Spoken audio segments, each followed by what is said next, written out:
इस वक्त मेरे दोनों कलीग्स मार्केट में हैं, लेकिन मैं ये क्या देख रहा हूँ कि अलका ने पहना है कट स्लीव्स और विभा ने पहना है फुल स्लीव्स। इतनी ठंड में ये क्या माजरा है? चाणक्य, आपने बिल्कुल सही कहा और इसका ये सीक्रेट जो है वो मैं आपको बताती हूँ। अलका को बिल्कुल भी ठंड नहीं लगती है, ठीक है, और मुझे बहुत ज्यादा ठंड लगती है, इसलिए मेरे वुलन्स और फुल स्लीव्स जो हैं अभी से निकल आए हैं। और नॉर्थ इंडिया में देखा जाए तो अब ठंड पड़नी शुरू हो गई है, तो जो मेरे जैसे लोग हैं या जो ठंड ज्यादा महसूस कर रहे हैं उनके लिए आज हम बहुत ही काम की चीज लेकर आए हैं, और वो काम की चीज है रूम हीटर्स। जैसे गर्मी में इन लोगों को इतनी गर्मी लगती है कि बिना एसी के 1 मिनट भी नहीं रह सकते, वैसे ही सर्दियों के मौसम में रूम हीटर्स के बिना गुजारा बहुत मुश्किल है। तो आइए देखते हैं आज हमारे पिटारे में कौन कौन से रूम हीटर्स हैं।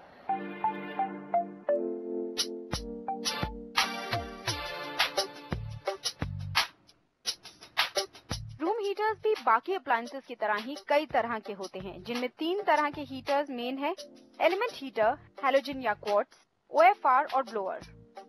सबसे पहले बात करते हैं एलिमेंट हीटर्स की। ये हीटर्स सबसे पुराने हैं।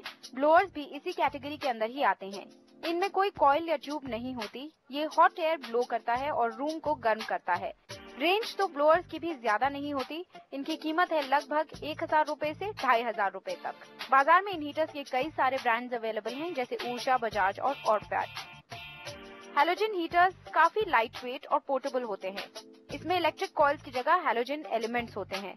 अलग अलग शेप एंड साइजेस में होते हैं ये हीटर्स नॉर्मल कन्वेंशनल हीटर्स के मुकाबले ज्यादा जल्दी हीट करते हैं और ड्यूरेबल भी होते हैं। कुछ हीटर्स में ऑटोमेटिक टर्न ऑफ का फीचर मिलता है, जिससे एनर्जी सेव होती है, लेकिन हाँ, ये हीटर्स लार्ज साइज रूम्स के लिए कारगर नहीं है। हैलोजन हीटर्स की कीमत लगभग 1500 रुपए से 3000 रुपए तक है और ऊषा, बजाज, ऑरपैट, मॉर्फी, रिचर्ड जैसे कई ब्रांड्स मार्केट में अवेलेबल हैं। एक और पॉपुलर कैटेगरी का नाम है ओएफआर। ओएफआर यानी ऑयल फिल्ड रेडिएटर। ये ओएफआर हीटर्स देखने में बड़े होते हैं, लेकिन साथ ही इनका काम भी बड़ा होता है, यानी ये हीटर्स काफी पावरफुल होते हैं। इनमें 2 कैटेगरीज हैं। One is 9 fin and the other one is 11 fin. 9 fin heater 10 by 10 room size के लिए परफेक्ट है। 11 फिन का हीटर 10 बाय 15 के कमरे में ठीक रहता है। इसमें विद और विदाउट ब्लोअर वाले मॉडल्स मिल जाएंगे। ये हीटर्स बड़े साइज के रूम में भी कारगर हैं। इन ऑयल फिल्ड हीटर्स में ऑयल हीट रेजर्वोयर की तरह काम करता है। इन हीटर्स में बार बार ऑयल रिफिल करने की जरूरत नहीं पड़ती। इन ओएफआर हीटर्स की कीमत लगभग 7500 रुपए से 10,000 रुपए तक है और ये ऊषा, बजाज, हैवेल्स और ब्लैक एंड डेकर जैसे ब्रांड्स में अवेलेबल हैं। तो ये ओएफआर हीटर्स जो हैं वो बाकी हीटर से इसलिए बेहतर है क्योंकि ये आपके रूम का ऑक्सीजन खत्म नहीं करते, यानी आपके रूम में जो मॉइस्चर है वो बना रहता है और विभा इसीलिए इनको बार बार बंद भी नहीं करना पड़ता। तो यानी कि कन्वीनियंट है काफी, बार बार रात में उठने की जरूरत नहीं है और सेहत के मामले में भी ठीक है।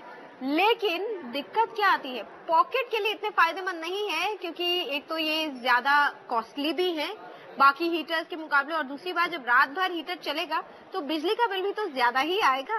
सो you need to be careful over there. लेकिन हाँ, हमें तो आदत है विभा इतना बिजली बिल देने की। एसी जो चलता रहता है। इन सारे हीटर्स में 2000 वॉट से 2400 वॉट तक बिजली की खपत होती है। अगर आप इन रेगुलर हीटर्स से हटकर कुछ और चाहते हैं जो आपके रूम को वार्म रखने के साथ साथ घर को भी खूबसूरत बनाए, तो चलिए जरा इन पर नजर डालिए। ये है wall mounted electric fireplace heaters, जो शायद आपको टेलीविजन या किसी फोटो फ्रेम की तरह लगे। बिजली से चलने वाली ये इलेक्ट्रिक फायरप्लेसेस पोर्टेबल होने की वजह से इन दिनों बाजार में खूब बिक रहे हैं। ये इलेक्ट्रिक फायरप्लेसेस आपको अलग अलग स्टाइल्स और साइजेस में मिल जाएंगे। Free standing corner wall mounted electric fireplace heaters को किसी भी कमरे में आसानी से इंस्टॉल कर सकते हैं। स्टैंडिंग इलेक्ट्रिक फायरप्लेस इस कमरे में 2 से 2.5 फीट तक की जगह घेरते हैं। घर में इलेक्ट्रिक फायरप्लेस की इंस्टॉलेशन के बाद आप प्लग इन करके इस्तेमाल कर सकते हैं। बाजार में आपको इम्पोर्टेड इलेक्ट्रिक फायरप्लेस मिलेंगे। इनमें मल्टीपल टेम्परेचर सेटिंग्स होते हैं, यानी कि आप इसमें अपनी जरूरत के हिसाब से फ्लेम को कम या ज्यादा कर सकते हैं। इलेक्ट्रिक फायरप्लेस में कई यूनिट्स में रिमोट कंट्रोल भी दिया जाता है। इसमें फ्लेम की हीट को एडजस्ट किया जा सकता है। इनकी कीमत 20,000 रुपए से 2.5 लाख रुपए तक की है।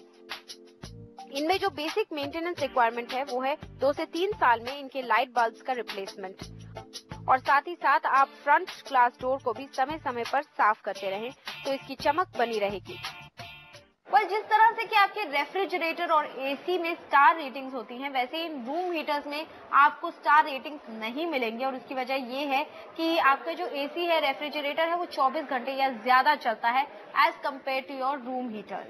बिल्कुल, लेकिन ऐसे ही मिलते जुलते room heaters shape and size बड़े सुंदर सुंदर से होते हैं, लोकल मार्केट्स में काफी कम कीमत में मिल जाते हैं। लेकिन सवाल ये है विभा कि क्या उनको खरीदना सच में सेफ होगा? सेफ्टी तो है ही एक बड़ा क्वेश्चन उन लोकल रूम हीटर्स के साथ। दूसरा ये है कि वो जिस तरह से खराब होते हैं, बार बार खराब होते हैं, तो कॉस्ट आपको लगभग इतनी ही पड़ जाती है। एक बार आप सस्ते के चक्कर में खरीद लीजिए, लेकिन बाद में बार बार वो रिप्लेस कराएंगे, कभी रॉड उसका जल गया, कभी कुछ हुआ, तो उतना ही कॉस्ट पड़ जाती है। तो फिर सर्दियां भगाने के लिए रूम हीटर्स खरीदें, लेकिन ध्यान से। और हम एक और बात आपको बताना चाहेंगे, होम अप्लायंसेस हमने आज आपको एक कैटेगरी यहाँ पर दिखाई है रूम हीटर्स की, ये अभी यहाँ खत्म नहीं हुई है। हम अपने आने वाले एपिसोड्स में आपको और भी होम अप्लायंसेस से जरूर मिलवाएंगे। So keep watching mobiles and gadgets.